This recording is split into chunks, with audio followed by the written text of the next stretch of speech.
If sobrang gaan naman ang kamay nyo, hindi yan dapat super fine yung bit na gamit nyo. Minsan, kahit naka-extra-extra ang gamit mo sa removal, pwedeng hindi ito makatanggal ng enhancement natin dahil napakagaan naman ng iyong Makakasugat ka ng client mo dahil Kasi sobrang naman, bagal sobrang ng takot speed kayo, mo. kaya sobrang bagal ng RPM na Sumasabit ginagamit siya. nyo. So kung ako sa'yo, So, bibilisan yung ko yung RPM is kung gaano kabilis yung ikot ng bit Nakatuka nyo lang eh. doon sa file nyo.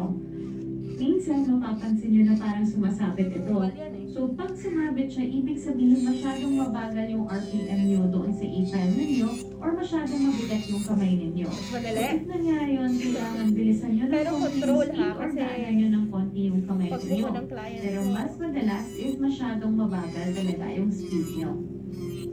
O, diba? If Lumali gusto yung nyo buhay ng mo. mas mabilis na removal, remove Takot nyo kasi na ako yung pag color masyadong layer. malakas, Itira baka nyo yung maano base. Depende Pero siya sa kung gamit natatakot mo naman kayo, file, pwede depende sa i-remove bigat nyo na ng lang kamay yung mo. top coat Kasi natin. the more ka At galaw ng i-continue galaw ng natin galaw, yung the more ka sa soaking makakasugat mark kasi na. umiinit siya.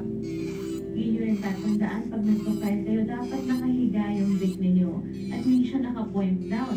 Or else, pwede kayo magkaroon ng ring of fire or mabutas natin yung kuko ng client natin. So, ihiga natin yung mga bits natin ha.